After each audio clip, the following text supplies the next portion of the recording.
చాలామంది ముస్లింలలో ఉన్నటువంటి ఒక పెద్ద ప్రశ్న ఏంటంటే, స్వతహాగా ముహమ్మద్ సల్లల్లాహు అలైహి వసల్లం వారు తెలియజేశారు, నా ఉమ్మత్, నా అనుచర సమాజం 73 వర్గాలుగా చీలిపోతుంది, అందులో ఒక వర్గం మాత్రమే స్వర్గానికి వెళుతుంది, మిగతా 72 వర్గాలు ఫిర్ఖాలు ఏవైతే ఉన్నాయో అవి నరకానికి వెళ్తాయి. కాబట్టి ప్రవక్త వారు చెప్పినటువంటి ఆ ఒక వర్గం ఏదైతే ఉందో స్వర్గానికి వెళ్ళేటటువంటి ఫిర్ఖా అదే మేమండి. కాబట్టి మీరు మా జమాతులో కలిసిపోండి, మిగతా అవి అన్నీ కూడా ఫిర్ఖాలని ఈ విధంగా కొంతమంది సమాజంలోనే కనిపిస్తూ ఉంటారు. నిజంగా ఈ హదీస్ యొక్క భావార్థము ఏంటి, ఈ హదీస్లో ఉన్నటువంటి విషయం ఏంటో ఇప్పుడు మనం తెలుసుకుందాం. ఇబ్నే మాజా హదీస్ నంబర్ 3992 ఔఫ్ బిన్ మాలిక్ రదియల్లాహు అన్హు వారి ఉల్లేఖనం ప్రకారంగా ప్రవక్త ముహమ్మద్ సల్లల్లాహు అలైహి వసల్లం వారు ఈ విధంగా తెలియజేశారు, క్రైస్తవులు 71 వర్గాలుగా విడిపోతారు, అందులో ఒక వర్గం మాత్రమే స్వర్గానికి వెళుతుంది, మిగతా 70 వర్గాలు నరకానికే వెళ్తాయి. యూదులు 72 వర్గాలుగా విడిపోతారు, అందులో ఒక వర్గం మాత్రమే స్వర్గానికి వెళ్తుంది, మిగతా 71 వర్గం ఏదైతే ఉందో వారు నరకానికి వెళ్తారు. నా ప్రాణం ఎవరి ఆధీనంలో ఉందో అల్లా సాక్షిగా తెలియజేస్తున్నాను, నా అనుచర సమాజం 73 వర్గాలుగా విడిపోతుంది, అందులో ఒక వర్గం మాత్రమే స్వర్గానికి వెళ్తుందని ప్రవక్త ముహమ్మద్ సల్లల్లాహు అలైహి వసల్లం వారు ఈ విషయం చెప్పగానే సహాబాలు అడిగారు, ఓ ప్రవక్త, ఆ ఒక్క వర్గం ఏది అంటే అప్పుడు ప్రవక్త ఈ విధంగా సమాధానం ఇచ్చారు, అల్ జమా అని తెలియచేశారు. అంటే ఒక్క జమాత్ అది స్వర్గానికి వెళ్తుందని చెప్పారు. ఆ ఒక్క జమాత్ ఏది అంటే ఇంకా వివరణగా మరో హదీస్లో ప్రవక్త ముహమ్మద్ సల్లల్లాహు అలైహి వసల్లం వారు చాలా స్పష్టంగా తెలియచేశారు. తిర్మిజీ హదీస్ నంబర్ 2641లో స్వర్గానికి వెళ్ళే ఆ ఒక్క జమాత్ ఏది ఓ ప్రవక్త అని అడిగినప్పుడు ప్రవక్త వారు స్పష్టంగా ఈ విధంగా తెలియజేశారు, మా అనా అలైహి వ అస్హాబిహి, నన్ను మరియు నా సహబాలను ఎవరైతే అనుసరిస్తారో వారు ఖచ్చితంగా స్వర్గానికి వెళ్తారని ప్రవక్త వారు తెలియజేశారు. సునన్ ఇబ్నే మాజా హదీస్ నంబర్ 42లో ప్రవక్త వారు ఈ విధంగా తెలియజేశారు, ఎవరైతే నన్ను అంటే ప్రవక్త ముహమ్మద్ సల్లల్లాహు అలైహి వసల్లం వారిని మరియు ఖులఫాయే రాషిదీన్ యొక్క సున్నతిని అనుసరిస్తారో వారు స్వర్గానికి వెళ్తారు అని ప్రవక్త వారు తెలియజేశారు. ఖులఫాయే రాషిదీన్ అంటే హజరత్ అబూబకర్, ఉమర్, ఉస్మాన్, అలీ రదియల్లాహు అన్హు అజ్మాయిన్, వీరి యొక్క సున్నతుల్లో ఎవరైతే నడుస్తారో అంటే ప్రవక్త ముహమ్మద్ సల్లల్లాహు అలైహి వసల్లం మరియు ఖులఫాయే రాషిదీన్ యొక్క సున్నతులు ఎవరైతే నడుచుకుంటారో వారు స్వర్గాన్ని పొందుతారని ప్రవక్త వారు తెలియజేశారు. అంటే ఇక్కడ ప్రవక్త ముహమ్మద్ సల్లల్లాహు అలైహి వసల్లం వారి యొక్క ఉమ్మత్ 73 వర్గాలుగా విడిపోతుంది, అందులో ఒక వర్గం మాత్రమే స్వర్గానికి వెళ్తుంది, మిగతా 72 వర్గాలు నరకానికే వెళ్తాయి. మరి స్వర్గానికి వెళ్ళే ఆ ఒక్క వర్గం ఎవరు ప్రవక్త అని అడిగినప్పుడు అల్ జమా అని తెలియజేశారు. అంటే ఒక జమాత్ ఉంది అని చెప్పారు. ఆ ఒక్క జమాతుకి సంబంధించి స్పష్టంగా మా అనా అలైహి వ అస్హాబిహి, నన్ను మరియు నా సహబాల పద్ధతిని ఎవరైతే అనుసరిస్తారో వారే ఆ ఒక్క వర్గం, వారే స్వర్గానికి వెళ్తారని చెప్పారు. ఇంకా వివరంగా ప్రవక్త ముహమ్మద్ సల్లల్లాహు అలైహి వసల్లం వారు తెలియజేస్తూ నన్ను మరియు ఖులఫాయే రాషిదీన్ పద్ధతుల్ని ఎవరైతే అనుసరిస్తారో వారే ఆ ఒక్క వర్గం, వారే ఆ స్వర్గానికి వెళ్ళేవారని తెలియజేశారు. కాబట్టి ఇక్కడ స్పష్టంగా అర్థమైన విషయం ఏంటంటే ప్రవక్త ముహమ్మద్ సల్లల్లాహు అలైహి వసల్లం వారితో పాటు ఖులఫాయే రాషిదీన్, సహబా రదియల్లాహు అన్హు అజ్మాయిన్ పద్ధతుల్లో కూడా మనం నడవాలి. అప్పుడే మనం స్వర్గానికి వెళ్ళేటటువంటి ఆ ఒక్క వర్గంలో మనల్ని మనం చూసుకోవచ్చు.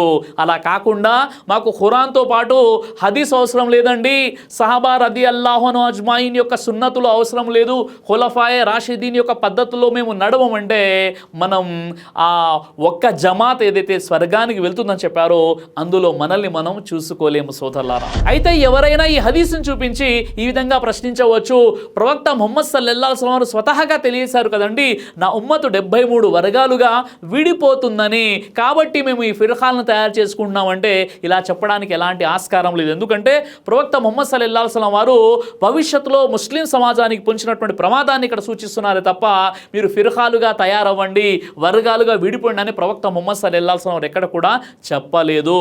పైగా ఖురాన్లో ఎవరైతే ఫిర్ఖాలుగా విడిపోతారో వారికి సంబంధించి చాలా భయంకరంగా ఒక ఆయత్ అవతరించింది. ఆ విషయం ఏంటంటే ఖురాన్లోని సూర అల్ అనామ్ సూర నంబర్ 6 ఆయత 159లో ఎవరైతే తమ ధర్మాన్ని ముక్క చెక్కలుగా చేసుకొని ముఠాలుగా విడిపోతారో వారితో మీకు ఎలాంటి సంబంధం లేదు, అలాంటి వ్యక్తుల వ్యవహారాన్ని అల్లాహ్ సుబ్హానహు వ తఆలా తీర్పు దినాన చూసుకుంటాడు అని అల్లాహ్ సుబ్హానహు వ తఆలా వారిని హెచ్చరిస్తున్నాడు. ఎవరైతే తమ ధర్మాన్ని ముక్కలు ముక్కలుగా చేసుకొని జమాతులుగా ఫిర్ఖాలుగా విడిపోతారో అలా విడిపోకుండా ముస్లిం సమాజం ఏం చేయాలో అల్లాహ్ సుబ్హానహు వ తఆలా తెలియజేస్తున్నాడు.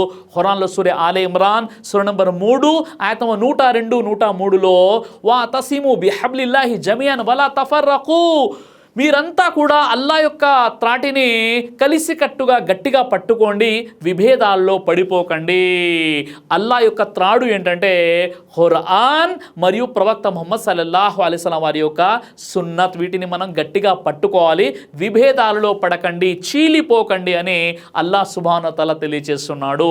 ఖురాన్లో సూరే అన్ఫాల్ సూరా నంబర్ 8 ఆయత 46లో విశ్వాసులారా, మీరు గనక పరస్పరం విభేదించుకున్నట్లయితే మీరు పిరికి వారైపోతారు, మీ ఉనికిని కోల్పోతారని కూడా అల్లాహ్ సుబ్హానహు వ తఆలా తెలియజేస్తున్నాడు. కాబట్టి ముస్లిం సమాజం వర్గాలు వర్గాలుగా చీలిపోకుండా ముస్లిం సమాజం అంతా కూడా ఖురాన్ మరియు హదీస్ వెలుగులో ఒక జమాత్గా ఉండడంలోనే అల్లాహ్ యొక్క బర్కత్ అనేది ఉంది సోదరులారా. అయితే ఇక్కడ ఒక ప్రశ్న రావచ్చు. ఆ ప్రశ్న ఏంటంటే, మేము అల్లాహ్ గ్రంథం ప్రకారంగా జీవితం గడిపితే సరిపోతుంది కదా, ఇంకా ప్రవక్త పద్ధతులు మాకు ఏంటి అవసరం అని మీకు ఆ ఆలోచన రావచ్చు. కానీ ఖురాన్లో సూరా నిసా సూరా 4 ఆయత నంబర్ 59లో స్వతహాగా అల్లాహ్ తెలియజేస్తున్నాడు, యా అయ్యుహల్లదీన ఆమను అతిఉల్లాహ వ అతిఉర్ రసూల్, ఓ విశ్వాసులారా మీరు అల్లాహకు విధేయత చూపండి, ఆయన ప్రవక్త ముహమ్మద్ సల్లల్లాహు అలైహి వసల్లం వారికి మీరు విధేయత చూపండి అని స్వతహాగా అల్లాహ్ సుబ్హానహు వ తఆలా ఖురాన్లో తెలియజేస్తున్నాడు. ఖురాను గ్రంథంలోని సూరా నూర్ సూరా నంబర్ 24 ఆయత నంబర్ 54లో మీరు దైవ ప్రవక్త మాట విన్నప్పుడే మీకు సన్మార్గం లభిస్తుంది అని స్వతహాగా అల్లాహ్ సుబ్హానహు వ తఆలా ఖురాన్లో ఈ విషయాన్ని తెలియజేశాడు. కాబట్టి అల్లాహ్ గ్రంథం వెలుగులో జీవితం గడపాలి, అల్లాహ్ చెప్పిన విధంగా ప్రవక్త ముహమ్మద్ సల్లల్లాహు అలైహి వసల్లం వారికి విధేయత చూపాలి, ఆయన మాట వినాలి. ఆ తర్వాత ప్రవక్త ముహమ్మద్ సల్లల్లాహు అలైహి వసల్లం వారి యొక్క సహబాల పద్ధతిలో కూడా మనం నడవాలి. ఏంటండి, అల్లాహ్ మాట వినండి, ప్రవక్త మాట వినండి, ఖురాన్లో ఉంది, కానీ సహబాల మాట కూడా వినండి, సహబాల పద్ధతిలో కూడా నడవండి అని ఖురాన్లో ఉందా అని మీరు ప్రశ్నించవచ్చు. దీని కూడా ఖురాన్ ఆయత్ ఏముందో ఒకసారి మనం చూద్దాం. ఖురాన్లో సూరా బఖరా నంబర్ 2 ఆయత్ నంబర్ 137లో ఒకవేళ వారు గనక మీరు విశ్వసించినట్లే విశ్వసిస్తే వారు సన్మార్గాన్ని పొందగలరు అని స్వతహాగా అల్లాహ్ తెలియజేస్తున్నాడు. అంటే ఇక్కడ వారు అంటే సహబాలను ఉద్దేశించి అల్లాహ్ సుబ్హానహు వ తఆలా ఈ ఆయత్ని అవతరింపజేశాడు. కాబట్టి సహబాల పద్ధతుల్ని కూడా మనం అనుసరించడం తప్పనిసరి. ప్రవక్త ముహమ్మద్ సల్లల్లాహు అలైహి వసల్లం వారు అందుకే తెలియజేశారు, ఎవరైతే నా మార్గము అంటే ప్రవక్త ముహమ్మద్ సల్లల్లాహు అలైహి వసల్లం వారి యొక్క మార్గం, నా సహబాలు అంటే ప్రవక్త ముహమ్మద్ సల్లల్లాహు అలైహి వసల్లం వారి యొక్క సహచరులు, అదేవిధంగా ఖులాఫాయే రాషిదీన్ అంటే ఎవరైతే 4 ఖలీఫాలు ఉన్నారో ఆ పద్ధతుల్ని ఎవరైతే పాటిస్తారో వారే ఆ ఒక్క జమాత్ ఏదైతే స్వర్గానికి వెళ్తుందో. అయితే ఇక్కడ కొంతమందిలో ఉన్నటువంటి ఒక పెద్ద అపోహ ఏంటి అంటే, వీరు ఈ హదీసును తీసుకొని ఆ నరకానికి వెళ్ళేటటువంటి 72 వర్గాలు ఏవైతే ఉన్నాయో ఆ వర్గాలు ఇతర జమాతులండి, ఆ స్వర్గానికి వెళ్ళేటటువంటి ఒక్క జమాత్ ఏదైతే ఉందో అది మా జమాత్ అండి అని కొంతమంది తమ అవివేకం కారణంగా అలా చెప్పుకుంటూ ఉంటారు. అది సమంజసమైనటువంటి విషయం ఎంత మాత్రం కాదు సోదరులారా. ఎందుకంటే ప్రవక్త వారు ఫలానా జమాతే స్వర్గానికి వెళ్తుందని చెప్పలేదు. కానీ ఆ స్వర్గానికి వెళ్ళేటటువంటి జమాత్ యొక్క లక్షణాలు ఏంటంటే అల్లాహ్ యొక్క గ్రంథము, అదేవిధంగా ప్రవక్త ముహమ్మద్ సల్లల్లాహు అలైహి వసల్లం యొక్క పద్ధతి, అదేవిధంగా సహబా రదియల్లాహు అన్హుమ్ అజ్మఈన్ యొక్క పద్ధతి ప్రకారంగా జీవితం గడిపేవారే ఆ ఒక్క జమాత్. వారు ఏ పేరు పెట్టుకున్నా పర్వాలేదు, కానీ వారి యొక్క పద్ధతులు మాత్రము ఖురాన్, ప్రవక్త ముహమ్మద్ సల్లల్లాహు అలైహి వసల్లం వారి యొక్క సున్నత్ మరియు సహబా రదియల్లాహు అన్హుమ్ అజ్మఈన్ యొక్క పద్ధతి వెలుగులోనే ఉండాలి. అలా కాకుండా ఉన్నట్లయితే వారు ఆ ఒక్క వర్గం ఎవరైతే స్వర్గానికి వెళ్తారని ప్రవక్త చెప్పారో అందులో లేనట్టుగా భావించాలి. ఒకవేళ ఉన్నట్లయితే మేము ఇన్షాల్లా మా జమాత్ స్వర్గానికి వెళ్తుందని భావించవచ్చు. అయితే ముఖ్యంగా ఇక్కడ 4 జమాతులు మనకు కనిపిస్తున్నాయి. జమాతే అహ్లే హదీస్, జమాతే ఇస్లామీ హింద్, తబ్లీగీ జమాత్, అహ్లే సున్నత్. మన భారతదేశంలో ఈ 4 జమాతులు కూడా వారి వారి సిద్ధాంతాల ప్రకారంగా ముందుకు కొనసాగుతున్నారు. వీరంతా కూడా అల్లాను, అదేవిధంగా ప్రవక్త ముహమ్మద్ సల్లల్లాహు అలైహి వసల్లం వారి యొక్క పద్ధతులను, సహబాలను విశ్వసించి సహబా యొక్క పద్ధతుల్లో జీవితం గడిపే ప్రయత్నం చేస్తున్నారు. కానీ కొన్ని జమాతుల్లో కొన్ని లోపాలు, కొన్ని బలహీనతలు ఉన్నాయి అన్న విషయంలో ఎలాంటి సందేహం లేదు. కానీ ఈ బలహీనతలు ఉన్న కారణంగా వారు ఆ 72 ఫిర్ఖాలు ఏవైతే నరకానికి వెళ్ళనున్నాయో వారిలో ఈ ఒక జమాత్ని మనం కలపకూడదు. ఎందుకంటే వీరంతా కూడా అల్లా మరియు ప్రవక్త ముహమ్మద్ సల్లల్లాహు అలైహి వసల్లం యొక్క సున్నత్ మరియు సహాబా రదియల్లాహు అజ్మఈన్ యొక్క పద్ధతుల్లో నడిచే ప్రయత్నమే చేస్తున్నారు. కాబట్టి ఈ 4 జమాతుల్ని మనం నరకానికి వెళ్ళేటటువంటి ఆ ఫిర్ఖాల్లో ఎట్టి పరిస్థితుల్లో కలపకూడదు.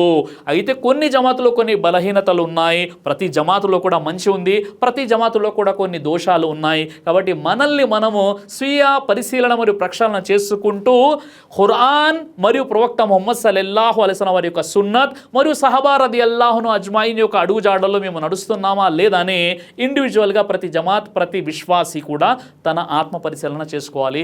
అల్లాహ్ సుబ్హానహు వ తఆలా మీకు నాకు మనందరికీ కూడా ఖురాన్ మరియు సహీ హదీస్ వెలుగులో జీవితం గడిపే సద్బుద్ధిని ప్రసాదించుగాక. ఆమీన్ యా రబ్బుల్ ఆలమీన్. దైవ ప్రవక్త ముహమ్మద్ సల్లల్లాహు అలైహి వసల్లం వారు తెలియజేశారు, కడుపుకు సంబంధించినటువంటి అన్ని రకాల వ్యాధులకు అద్భుతమైనటువంటి ఔషధం తల్బీనా. ఇది దైవ ప్రవక్త వారి సున్నత్. మంచి ఆహారం, ఇమ్యూనిటీ బూస్టర్, ఇందులో షిఫా ఉంది. ఇది మంచి ఔషధంగా కూడా పనిచేస్తుంది. కాబట్టి పిల్లలు అయినా పెద్దలు అయినా ఎవరైనా దీనిని ఉపయోగించవచ్చు.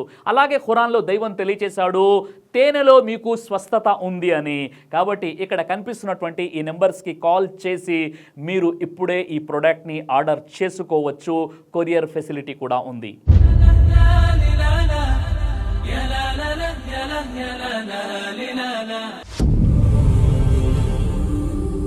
బ్రదర్ సిరాజ్ అని యూట్యూబ్ ఛానల్ని మీరు సబ్స్క్రైబ్ చేసినట్లయితే ఇన్షాల్లా దైవచిత్తం అయితే మీకు వీడియోస్ వస్తుంటాయి. అదేవిధంగా బ్రదర్ సిరాజ్ అనేటటువంటి ఫేస్బుక్ని కూడా లైక్ చేయడం వల్ల మీకు వీడియోస్ వస్తుంటాయి.